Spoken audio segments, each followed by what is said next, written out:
नमस्कार दोस्तों, मेरा नाम पन्नालाल बानिया है। अभी आप पीएल मैथ्स की पाठशाला पर वीडियो देख रहे हो। अगर कक्षा 10 की गणित आपको मुश्किल लगती है, सवाल समझ में नहीं आते हैं या कम नंबर आते हैं, तो अब घबराने की ज़रूरत नहीं है, क्योंकि अब इस चैनल पर आपको मिलेगी मैथ्स की पूरी तैयारी। एनसीईआरटी, सीबीएसई एंड आरबीएसई के अनुसार आसान भाषा में स्टेप बाय स्टेप समझाने के साथ यहाँ हम पढ़ेंगे जीरो से लेकर बोर्ड लेवल तक, ताकि आप परीक्षा में पूरे नंबर ला सके। तो वीडियो को लाइक करें, अपने दोस्तों के साथ शेयर करें और ऐसी आसान मैथ्स के लिए चैनल को सब्सक्राइब करना न भूलें और साथ में घंटे का आइकन जरूर दबाएं, जिससे आपको हर वीडियो का नोटिफिकेशन तुरंत मिले। तो ये एक मेरा बेसिक इंट्रोडक्शन था। चलिए अब आपको प्रथम अध्याय करवाते हैं, जिसका नाम है वास्तविक संख्या। ये चैप्टर कोई नया चैप्टर नहीं है, क्योंकि इस चैप्टर से संबंधित चीजें आप पिछली क्लासों में सीख चुके हो। तो अब बढ़ते इस चैप्टर के आसान से प्रश्नों की ओर।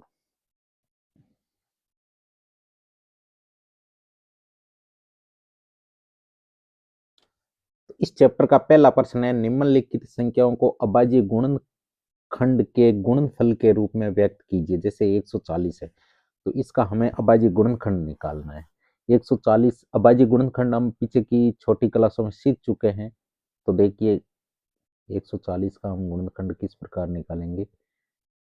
इस प्रकार लिखेंगे और सबसे छोटी अभाज्य संख्या का भाग देंगे। सबसे छोटी अभाज्य संख्या 2 है, 2 का भाग इसमें जाता है। 2 का भाग जाएगा 140 में 70 बार, फिर 70 में 2 का जाएगा 35 बार। अब 35 में जाएगा, 2 का नहीं जाएगा, 3 का भी नहीं जाएगा, 5 का जाएगा। 5 का 7 बार, फिर 7 का 1 बार। अब देखिए 140 को इस प्रकार लिखना है। 2 कितनी बार आए हैं? 2 बार, तो 2 की घात हो गई 2, फिर आया है 5, फिर आया है 7। ये एक आंसर हो गया। हल्का सा सवाल है इसका, ये पहला क्वेश्चन हो गया। अगला क्वेश्चन 156 है, तो 156 का भी उसी हिसाब से निकालेंगे जिसे पिछले प्रश्न में हमने निकाला है। इसमें भी 2 का भाग जा रहा है। 7 दूनी 14, 1 बच के 8 दूनी 16, यानी 78 बार। फिर 2 का जाएगा 39 आएगा। 2 का भाग देके देख लेना। अब 2 का नहीं जाएगा, 3 का जाएगा। 3 का भाग इसमें 39 में 13 बार जाएगा। और अब 13 एक अभाज्य संख्या है, तो 13 में 13 का ही भाग जाएगा। अब 156 को आप अभाज्य गुणनखंड के रूप में, गुणनफल के रूप में इस प्रकार लिखोगे, 2 की घात 2 इंटू 3 इंटू 13। ये आपके आंसर हो गया। इसी प्रकार अगला सवाल है जो है 38-25। अब 38-25 में देखना होगा, क्योंकि 2 का भाग तो इसमें जाएगा नहीं। अब देखते हैं 2 के बाद में अभाज्य संख्या 3 आती है, 3 का भाग जाता है या नहीं।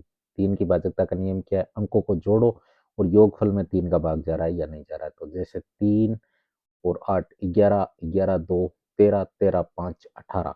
18 कहने का मतलब इसमें 3 का भाग जाएगा, क्योंकि 18 में 3 का जाता है, तो इसमें 3 का जाएगा। 3 का भाग देंगे तो 3 एकम 3, 3 दूनी 6, 7 तिरी 21 और 5 तिये 15। अब 3 का और जाएगा, कितनी बार जाएगा? 4 तिरी 12 और 25 तिये 75। अब देखिए अगर अब जा रहा है या नहीं जा रहा 3 का भाग। 4 2 6, 6 5 11, यानी अब नहीं जाएगा। तो अब 3 के बाद में 5, 5 का भाग, 5 की भाजकता का नियम होता है कि इकाई के स्थान पे या तो 5 आए या 0 आए, तो इसमें 5 आ रहा है, इसका मतलब 5 का भाग इसमें जाएगा। 5 का भाग कितनी बार जाएगा? 8 बार गया, यानी 8 पंजे 40, 2 बच के, फिर 5 बार गया, यानी 85 बार। अब 85 में भाग फिर 5 का जाएगा, 17 5 85, यानी 17। और 17 एक अभाज्य संख्या है, इसलिए 17 में 17 का भाग जाएगा और ये यहाँ एंड होता है। अब देखिए 38-25 का अभाज्य गुणनफल के रूप में किस टाइप से लिखेंगे कि 3 की घात, या 3 2 बार आया है, 5 भी 2 बार आया है, यानी 5 की घात 2, फिर आया है 17। ये इसका आंसर हो गया। अगला क्वेश्चन देखिए 5005। अब इसमें आपके भाग किसका जा रहा है, तो 5005 में जा रहा है, सबसे पहले 2 का जाएगा नहीं, 3 का भी नहीं जाएगा, क्योंकि 5 और 5 जोड़ोगे 10 आएगा, 10 3 के भाग 3 के पाड़े में नहीं आते, यानी 3 से नहीं कटते। तो अब देखिए अगर 5 का जाएगा, फिर 5 का कितनी बार जाएगा, 1 डबल 0 फिर 1। अब 1001 है, 1001 में किसका भाग जाएगा, तो देखिए इसमें 5 का तो नहीं जाएगा, 5 के बाद में 7 आता है, 7 का देख के देखते हैं, तो 7 3 7 का चला जाएगा, 7 का भाग 7 एकम 7 पीछे बच के 3, 3 के पास में 0 उतार दिया, 30 हो गए, 7 चौक 28, 4 फिर 2 बच गए और 7 दिए 21, यानी 143 बार। अब 7 के बाद में इसमें जाएगा 11 का भाग, इसमें जाएगा क्या, जाएगा 11 का भाग, 11 एकम 11 पीछे बच के 3, 11 3 33 और अब 13 का जाएगा। तो इसका क्या हो गया, 5005 को आप लिखोगे तो 5 गुणा 7 गुणा 11 गुणा 13, ये इसका आंसर हो गया। अब अगला देखिए 7429। इसमें भाग सबसे पहले 2 का तो जाएगा नहीं, 3 की ट्राई करते हैं, 7 9 2 11, 11 4 15, 15 7 22, यानी कहने का मतलब 22 में 3 का भाग नहीं जाता, इसलिए नहीं जाएगा। 5 का भी नहीं जाएगा, 7 का ट्राई करते हैं, 1 6 7 का भी नहीं जाएगा, फिर 7 के बाद में 11 का ट्राई करते हैं, 11 का भी नहीं जाएगा, फिर 13 का ट्राई करते हैं, 13 पानी 65 नहीं जाएगा, 13 के बाद में 17, 17 का ट्राई करते हैं, इस पे 17 का मेरे हिसाब से जाना चाहिए, देखते हैं। तो 70 चौक की 68, 68 का मतलब 4 और 2 6 बच गए और 2 70 30 51, 70 30 51 बच के 11, 11 के पास में 9, 70 51 70 चौक 68, 70 पाँच 85, 70 छक्के ने 102, 70 7 119, 437 बार गया 17 का भाग। अब किसका जाएगा, 19 का चला जाएगा। तो अब 19 का देखते हैं, 19 दूने 38, 5 19 30 57, अब 23 का जाएगा। ये एक थोड़ा हार्ड था, 7429, कहने का मतलब 17 19 और 23 एक अभाज्य संख्याओं का भी गुणनफल, कंटिन्यूस अभाज्य संख्याओं का गुणनफल बना है 17 19 23। ठीक है, इसके बाद में अगला सवाल देखते हैं। हाँ, तो दूसरा प्रश्न है, पूर्णांकों के निम्नलिखित युग्मों के एचसीएफ और एलसीएम याद कीजिए तथा इसकी जांच कीजिए कि दो संख्याओं का गुणनफल बराबर एचसीएफ इंटू एलसीएम। तो सबसे पहले हमें पहला प्रश्न दे रखा है 26 और 91, इनका एलसीएम और एचसीएफ दोनों निकालना है। तो सबसे पहले हम 26 और 91 के एलसीएम और एचसीएफ दोनों निकालते हैं। 26 2 से डिवाइड हो रहा है 13 बार, फिर 13 से होगा 1 बार।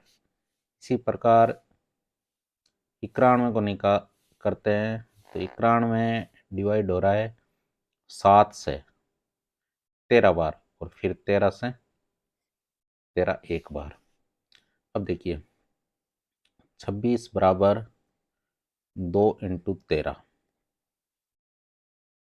और 91 बराबर 7 इंटू 13।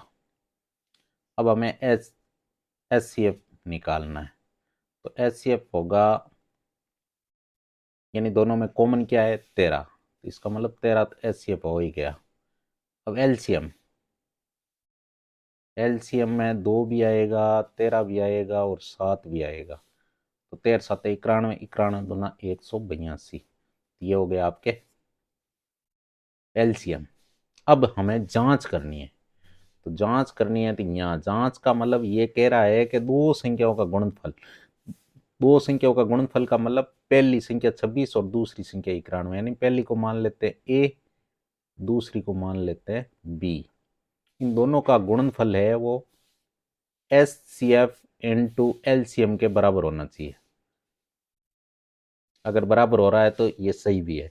तो देखो ये एक फॉर्मूला भी बनता है। इनमें कभी कभी एक ऐसा सवाल भी आता है कि तीन चीजें दे देते हैं, जैसे बी दे दिया, एचसीएफ दे दिया, एलसीएम दे दिया और ए आपसे पूछ लिया। कभी बी याद करने के लिए बोल देते, कभी एचसीएफ कभी एलसीएम, इस टाइप के भी क्वेश्चन बनते हैं। तो वो आप समीकरण पीछे की क्लासों में पढ़ते हुए आ ही रहे हो, तो वो समीकरण आपको हल करने आने चाहिए। अगर समीकरण हल करने आ रहे हैं तो आप आसानी से मान निकाल सकते हो। एक से जैसे या तो ए का या बी का एचसीएफ या एलसीएम, चारों में से किसी का भी मान पूछ सकते हैं, तीनों का मान देंगे। एक पूछेंगे, तीन का मान देंगे। अब देखो ए कितना है, ए है आपके 26, 26 इंटू 91 और एलसीएम आए आपके 13 और एचसीएफ आए 182। अब इन दोनों को सोल्व करते हैं। तो सबसे पहले इसको सोल्व करते हैं, तो इसको 20 + 6 लिख लेते हैं ताकि करने में ये आसान हो।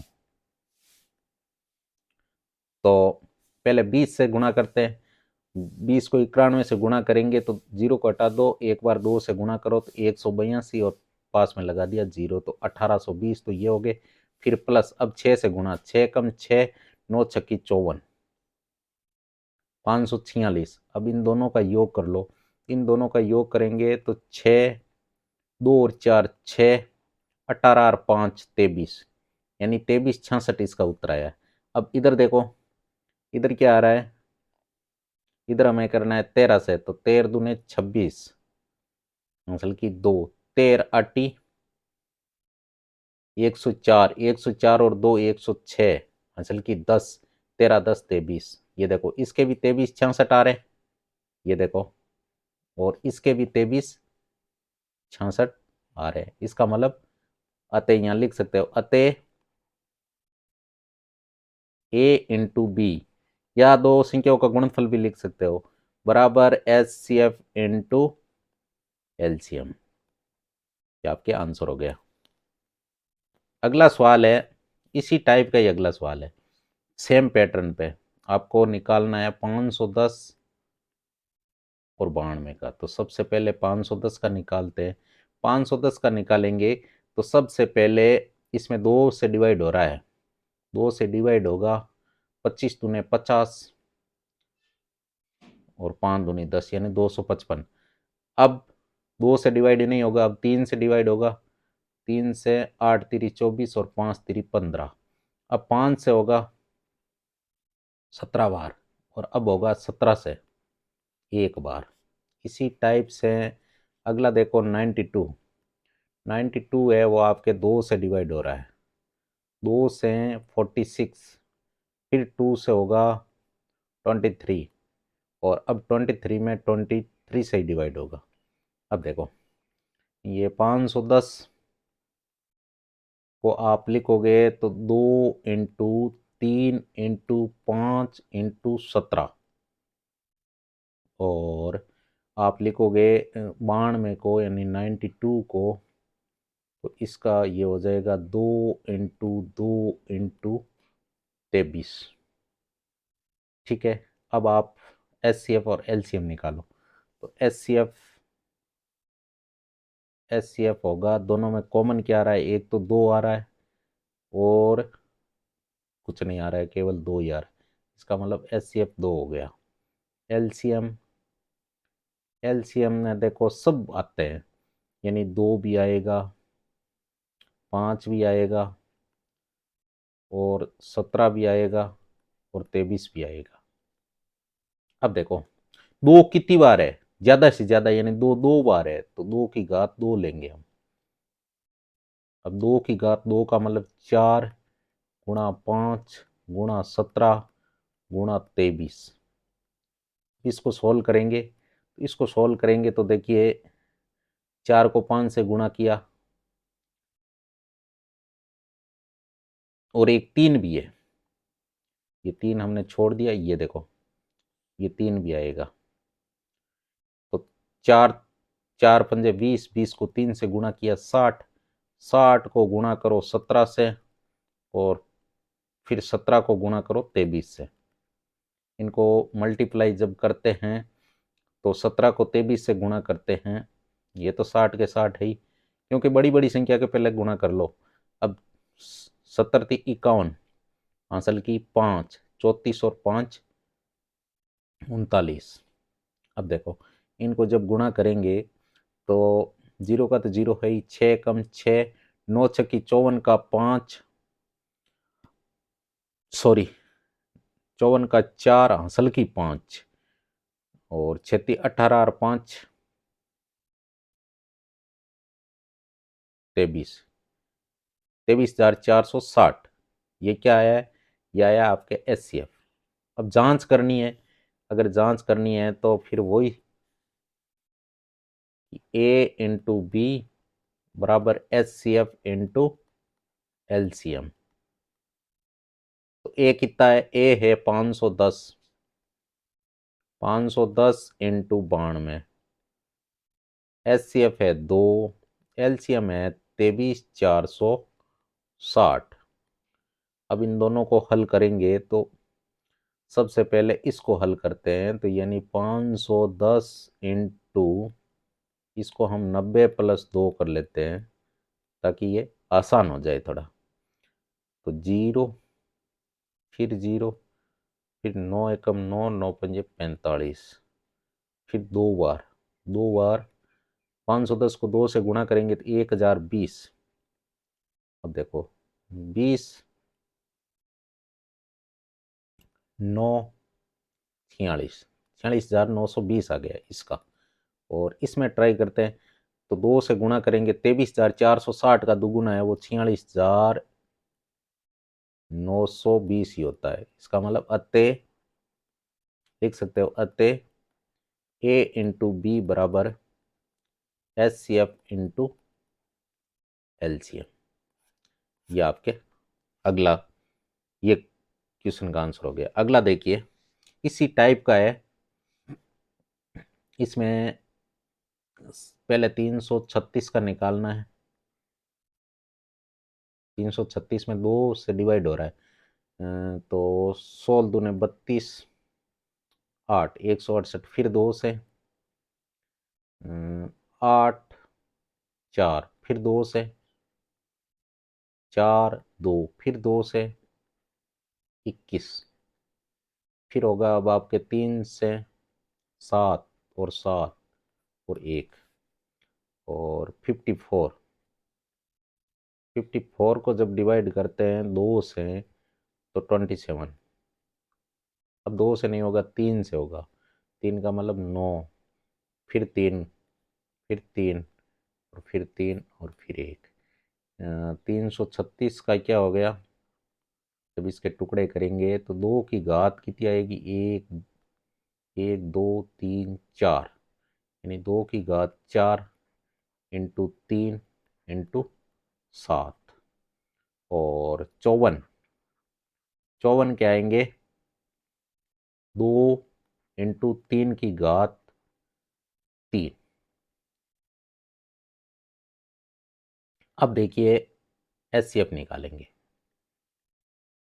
SCF का मतलब एक तो 2 आएगा, दोनों में कॉमन है, 3 भी दोनों में कॉमन है। और मिनिमम घात 2 की 1 है और 3 की भी 1 है, इसका मतलब इसका आंसर आएगा 6। अब निकालेंगे LCM।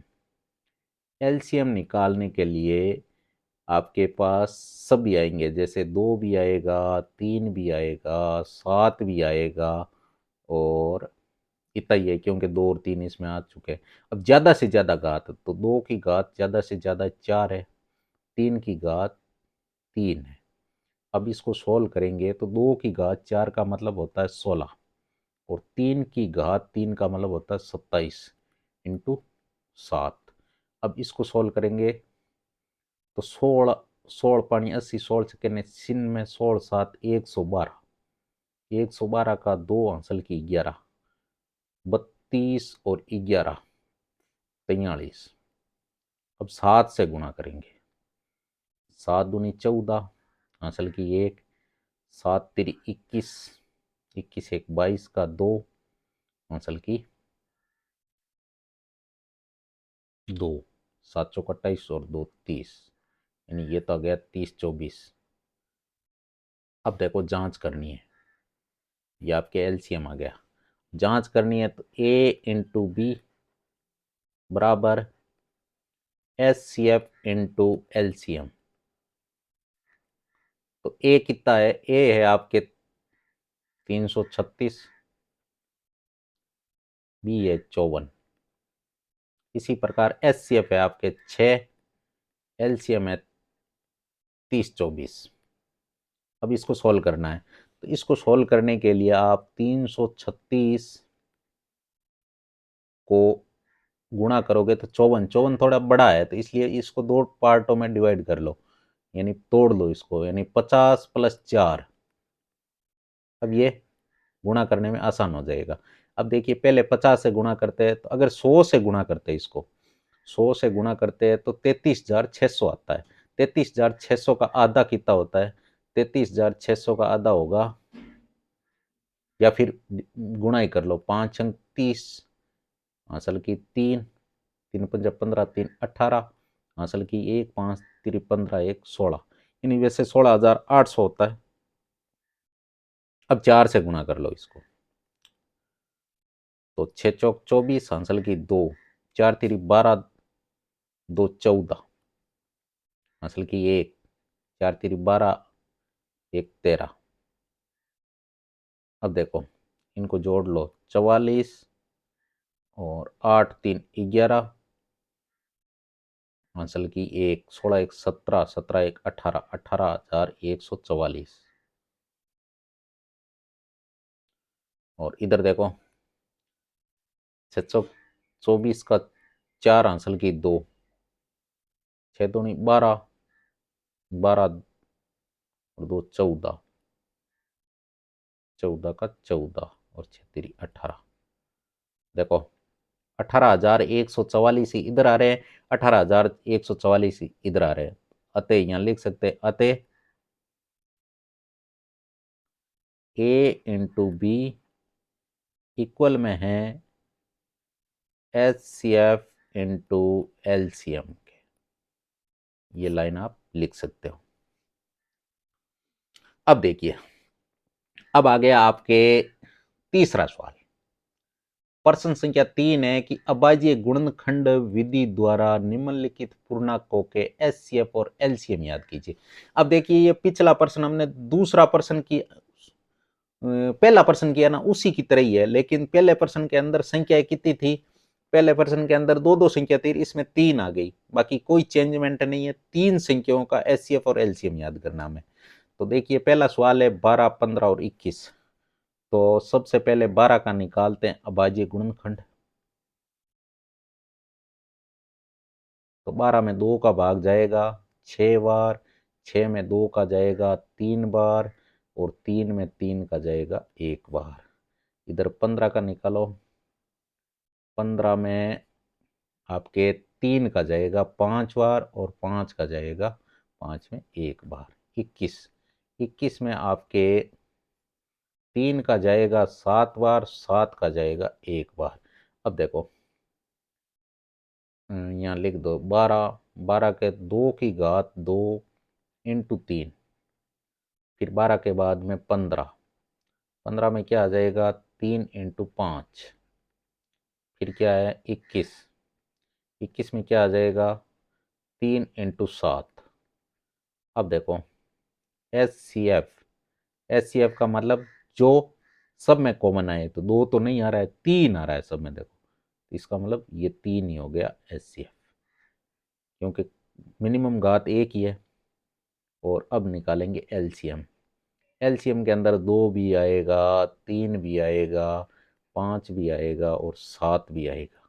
अब ज़्यादा से ज़्यादा घात, तो 2 की ज़्यादा से ज़्यादा घात 2 है, 3 की तो सब में एक एक ही है, 5 की भी एक है, 7 की भी एक है। तो इसका मतलब ये तो 4 हो गया, ये 3, और ये 7 पंजे 35। अब 35 को 4 से गुणा करते हैं तो 140 होता है। 140 को 3 से गुणा करेंगे 420 आंसर आएगा। इसका मतलब एलसीएम तो इसका हो गया 420 और एचसीएफ हो गया अब इसका 3। तो यही आंसर है। अब देखो, अब अगला निकालना है 17, 23 और 29।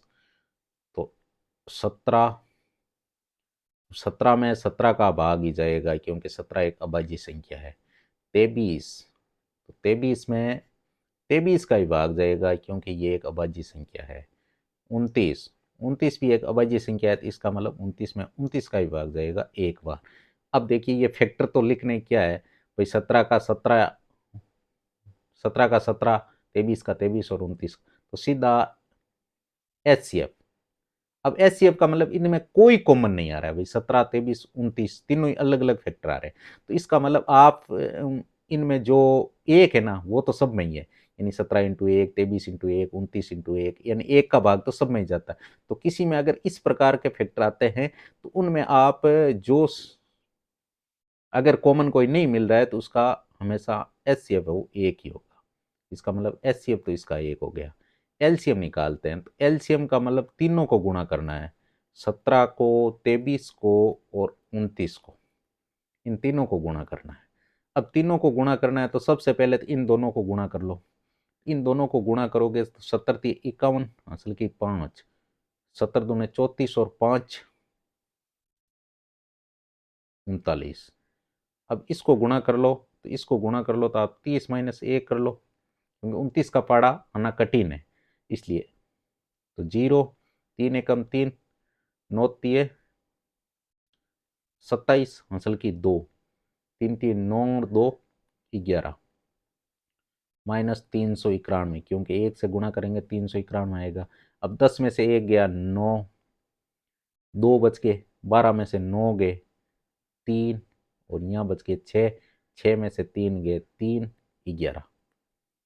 ये आ गया आपके क्या, एलसीएम। ये एलसीएम हो गया, ये आपके एचसीएफ हो गया।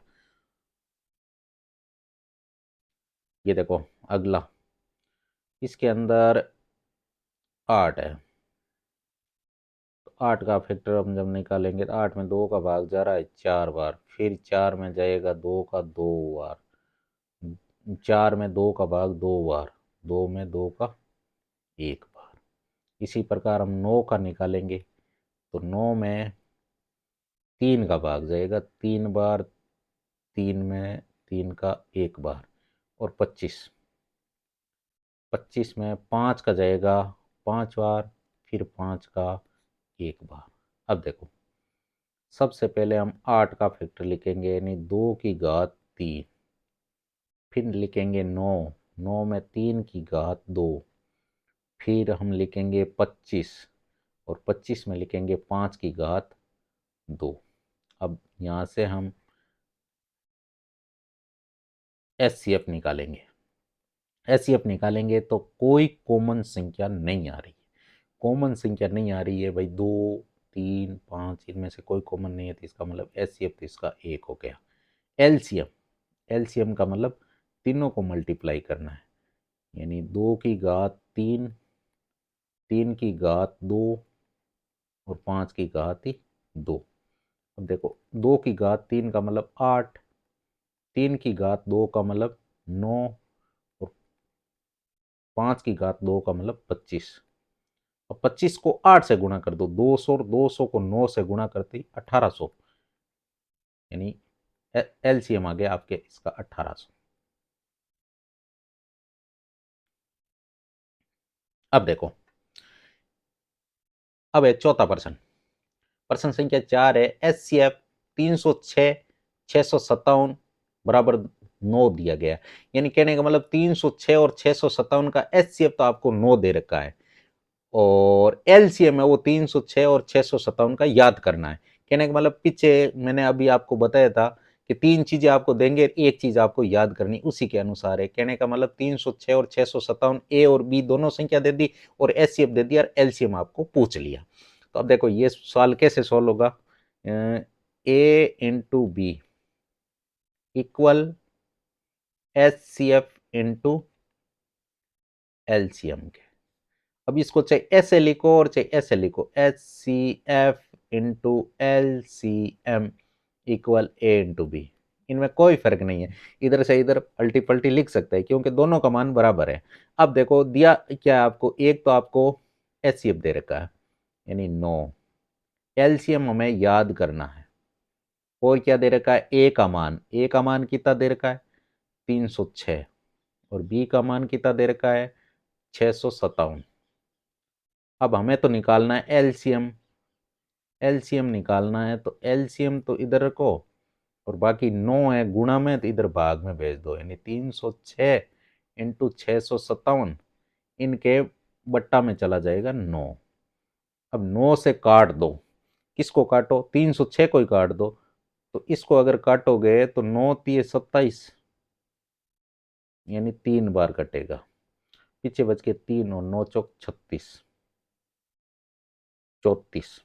अब गुणा कर लो, 34 को आप 657 से गुणा कर लो, यानी इसको 30 प्लस 4 लिख लो और इसको 657 लिख लो। तो सबसे पहले 3 से गुणा कर लो इसको, क्योंकि जीरो तो यहाँ आप चिपका सकते हो। 3 से गुणा करोगे तो 7 3 21 हासिल की 2, 65 3 195 और 2 197, प्लस अब 4 से गुणा करो तो 7 चौक 28 हासिल की 2, 65 चौकू 130 और 2, 65 चौके 260, 260 और 2 262। अब इनको जोड़ दो, 8 0 8, 2 1 और 2 3, 6 7 13 का 3 हासिल की 1, 3 19 3 22, 22,338। ये क्या आ गया आपके एलसीएम आ गया 22,338। हाँ ठीक है, कैलकुलेशन में कोई मिस्टेक हो भी सकती है, तो एक बार आप अच्छे से इसको चेक कर लेना कि कोई मिस्टेक नहीं हो। एक बार आप रफ कॉपी के अंदर गुणा करके देख लेना, आप जिस तरीके से गुणा करते हो वो, क्योंकि कैलकुलेशन में भाई मिस्टेक हो सकती है। अब देखिए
अब देखिए 5वां प्रश्न है, जांच कीजिए कि किसी प्राकृत संख्या n के लिए संख्या 6 घात n अंक 0 पर समाप्त हो सकती है क्या।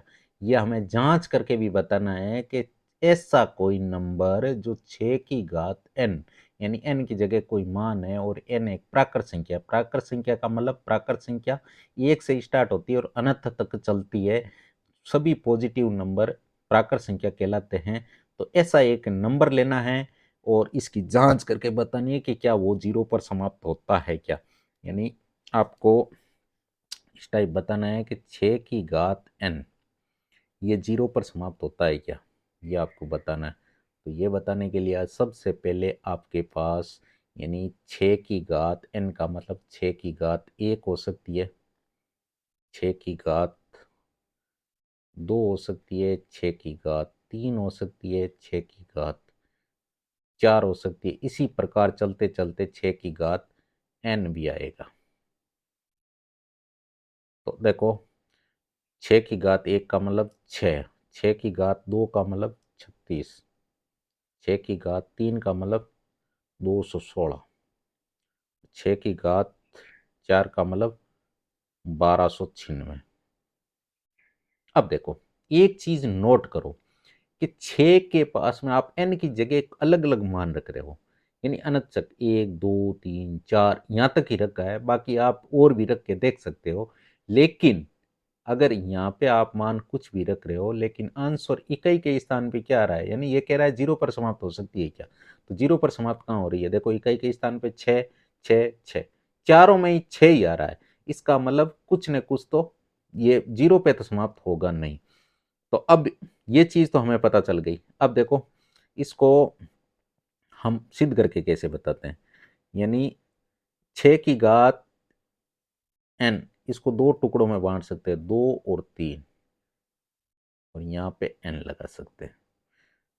अब देखो 10 होने के लिए, यानी जीरो समाप्त, 0 पर समाप्त होने के लिए हमारे पास क्या होना चाहिए, जैसे 10 है, 20 है, 30 है, 40 है, 50 है, ये होना चाहिए। यानी कहने का मतलब 2 × 5, 2 की घात 2 × 5, 2 × 3 × 5, 2 की घात 3 × 5, और 2 की घात 1 × 5 का स्क्वायर।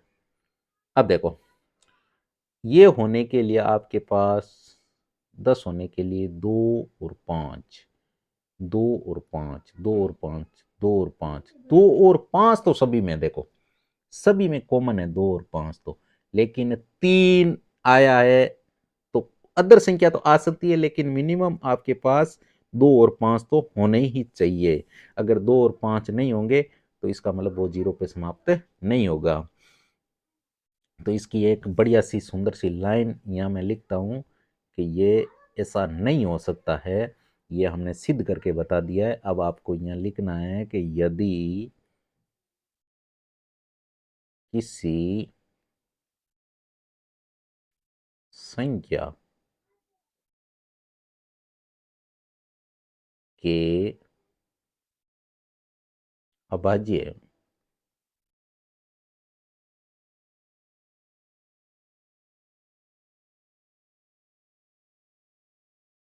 गुणनखंडों, अभाज्य गुणनखंडों में संख्या 2 तथा 5,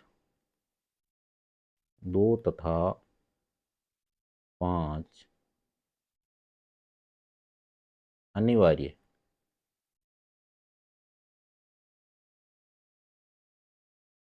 रूप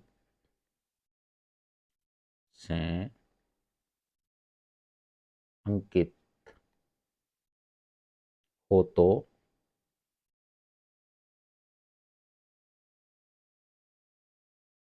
वो संख्या, वो संख्या 0 पर समाप्त होती है। जैसे 6 की घात n बराबर 2 × 3 की घात n, यानी कहने का मतलब 2 की घात n × 3 की घात n।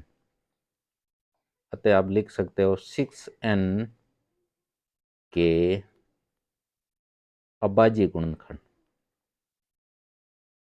अभाज्य गुणनखंड में संख्या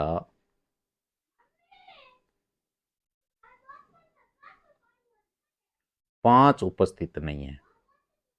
वो तो है लेकिन 5 उपस्थित नहीं है। अगर 5 उपस्थित नहीं है अतः, यहां पे लिखता हूं, अतः 6 की घात n किसी भी प्राकृत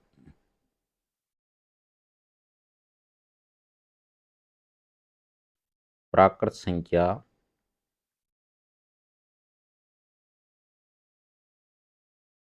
n के लिए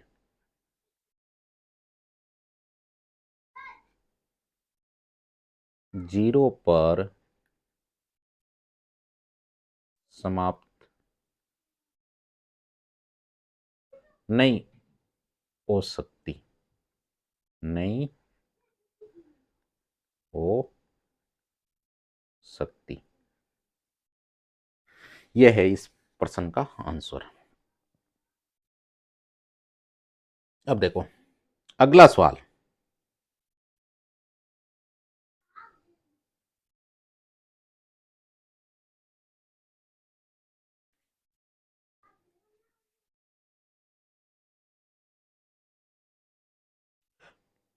छठा सवाल है अभी।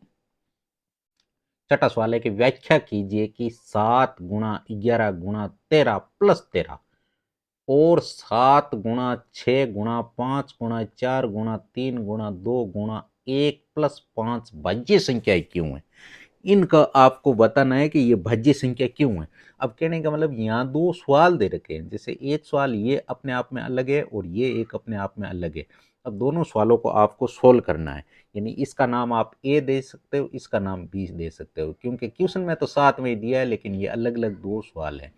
तो इसका मतलब इसको सोल्व करेंगे तो सबसे पहले जैसे ये सवाल है, इसका ए नाम देता हूं मैं। इसको सोल्व करते हैं तो 7 × 11 × 13 + 13। अब इसमें ये कहने का मतलब कि इसको पूरा गुणा करो, फिर 13 जोड़ो और फिर बताओ कि ये भाज्य संख्या क्यों है। इसका मतलब सीधा ही पता करो ना इसमें कि 13 एक कॉमन आ रहा है। ये देखो 13 कॉमन आ रहा है तो यहाँ 7 × 11 × 1 + 1। अब देखो यानी 13 × 11 × 7 = 77 और +1, तो 13 × 77 = 78। कहने का मतलब दो संख्या हो गई। अब दो हो गई तो इसका मतलब ये, तो यहां लिख सकते हो। अब भाज्य संख्या कौन सी होती है, जिसके अंदर जिसका जोड़ा में क्या होता है, जिसका जब हम फैक्टर निकालते हैं, अभाज्य गुणनखंड निकालते हैं, तो उसमें खुद एक तो खुद संख्या, यानी जो संख्या जिस संख्या की बात करें वो एक साथ में उसका गुणज केवल एक ही हो सकता है। इसमें देखो 13 के साथ में 78 भी है, इसका मतलब ये एक भाज्य संख्या है। तो यहां लिख सकते हो ये दो दो या दो से अधिक संख्याओं, दो या दो से अधिक संख्याओं के गुणनफल, दो या दो गुणनफल के रूप में लिखी जा सकती हैं। अतः ये एक भाज्य संख्या है।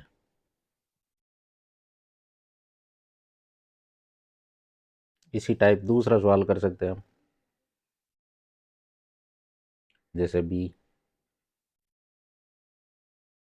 7 गुणा 6 गुणा 4 गुणा 3 गुणा 2 गुणा 1 + 5। अब इनमें भी कॉमन आ रहा है, 5 कॉमन आ रहा है। इसका मतलब 7 गुणा 6 गुणा 4 गुणा 3 गुणा 2 गुणा 1 और +1, क्योंकि 5 में 5 का भाग एक बार जाएगा, तो ये तो 5 हो गए।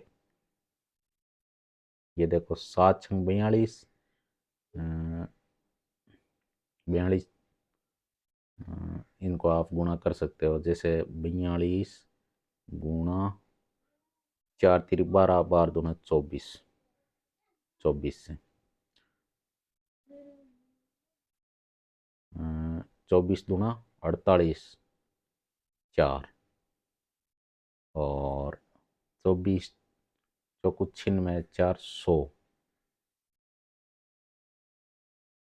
1008 + 1, तो 5 × 1008 + 1 1009।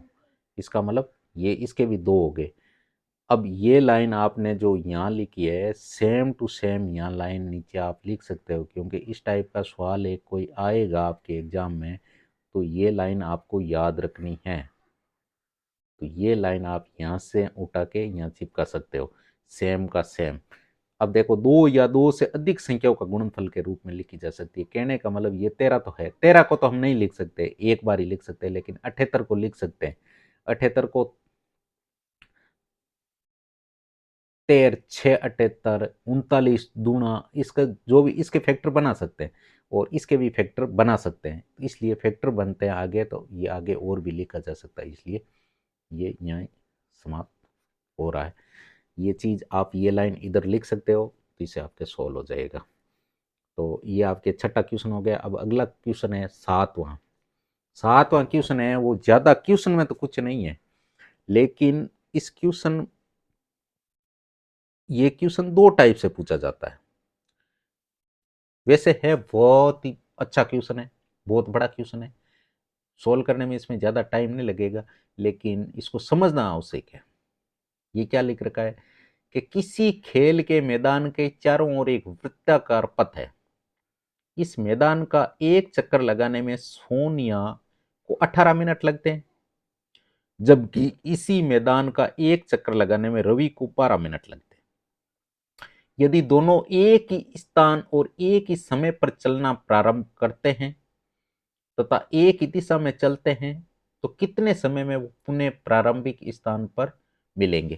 कहने का मतलब एक कोई इस टाइप का एक मैदान है, गोल मैदान है, और यहाँ इसका कोई गेट है या पॉइंट बना हुआ है, यहाँ से ये दौड़ने स्टार्ट होते हैं। वो अलग अपनी चाल में दौड़ रहा है, कहने का मतलब पहले कौन दौड़ रहा है, सोनिया। सोनिया वो एक चक्कर 18 मिनट में लगा रही है, जबकि रवि है वो तेज भागता है, वो 12 मिनट में ही चक्कर लगा देता है। तो कहने का मतलब रवि अगर यहाँ से चक्कर मार के और यहाँ पहुंचेगा, तब तक सोनिया तो यहीं पहुंचेगी, फिर रवि आगे निकल जाएगा, फिर सोनिया भागेगी, इस टाइप से चल। यानी कहने का मतलब प्रारंभिक वो कितने चक्कर में एक साथ यहाँ मिलेंगे, ये बताना है। तो अब इस प्रश्न को सोल्व करने के लिए, जैसे इसको ये प्रश्न अगर बड़ा है 4 5 या 3 नंबर का आ रहा है, तो फिर तो आपको बड़ा लिखना है, नहीं तो इसका आंसर तो छोटा सा है। अब हम बड़े के हिसाब से ही करते हैं। तो कहने का मतलब पहले क्या करना है, हमें मानना है कि माना रवि रवि एक्स चक्कर एस एक्स चक्कर तथा तथा सोनिया वाई चक्कर लगाकर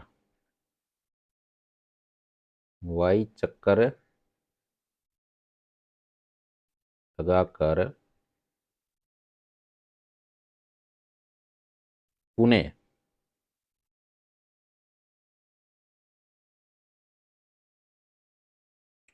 प्रारंभिक स्थान पर मिलते हैं। स्थान पर मिलते हैं। अब मानना हमें कि रवि है वो एस एक्स चक्कर लगाएगा, सोनिया वाई चक्कर लगाएगी, क्योंकि ये हमने एक एज्यूम किया है, मानना है कि ये माना कि एक्स चक्कर है वो रवि लगाएगा, वाई चक्कर है वो सोनिया लगाएगी, और वो प्रारंभिक स्थान पर मिल जाएंगे, जहां से शुरू है वहां मिल सकते हैं। अब देखो यहां वापस लिखना है कि रवि को एक्स चक्कर लगाने में लगा समय, एक्स चक्कर लगाने में लगा समय कितना है, यानी रवि को तो 12 मिनट एक चक्कर में लगती है, इसका मतलब चक्करों की संख्या कितनी है 12, तो 12 को x से गुणा कर देंगे तो यानी 12x। इसी टाइप से सोनिया को y चक्कर लगाने में लगा समय कितना 18 मिनट, यानी 18y। इसको तो 12x लगे, इसको 18y लगे। अब आगे यहाँ मिनट लिख सकते हो आप, ये इतनी दूरी होगी। अब देखो, अब यहां एज्यूम करना है कि माना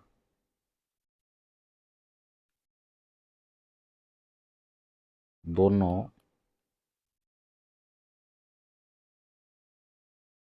टी मिनट बाद प्रारंभिक स्थान पर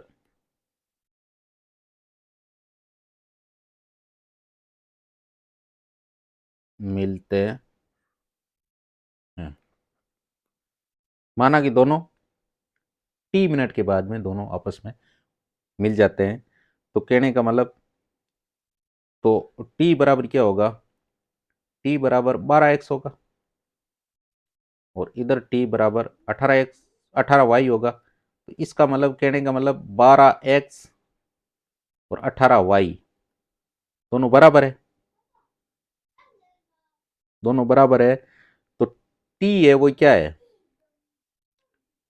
टी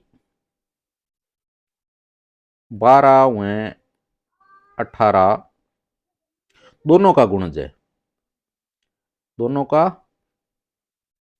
गुणज है,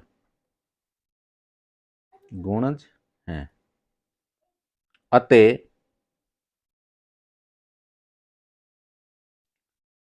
टी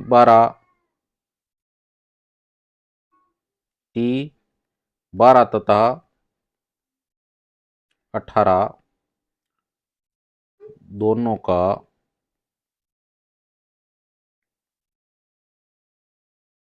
एलसीएम होगा, एलसीएम होगा, यानी 12 और 18 दोनों का एलसीएम निकालना है तो वही होगा। तो 12 का निकाल लो, 12 में 2 का भाग कितनी बार, 6 बार, 6 में 2 का 3 बार, और फिर 3 का 3 में 1 बार। इसी प्रकार 18, 18 में 2 का जाता है 9 बार, फिर 3 का 3 बार, फिर 3 का 1 बार।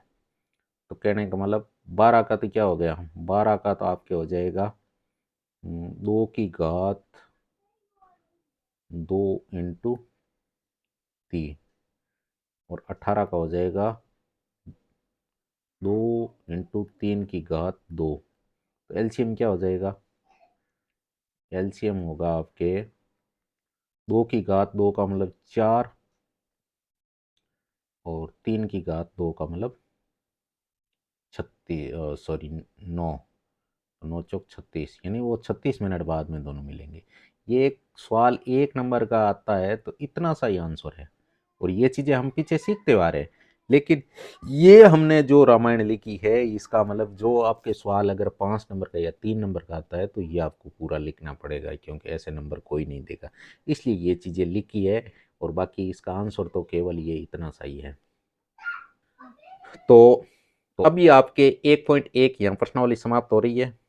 अब आपके नेक्स्ट वीडियो है वो 1.2 का आएगा। तो अगर आपको वीडियो अच्छा लगा है तो वीडियो को लाइक शेयर एंड चैनल को सब्सक्राइब जरूर कर लेना। धन्यवाद दोस्तों।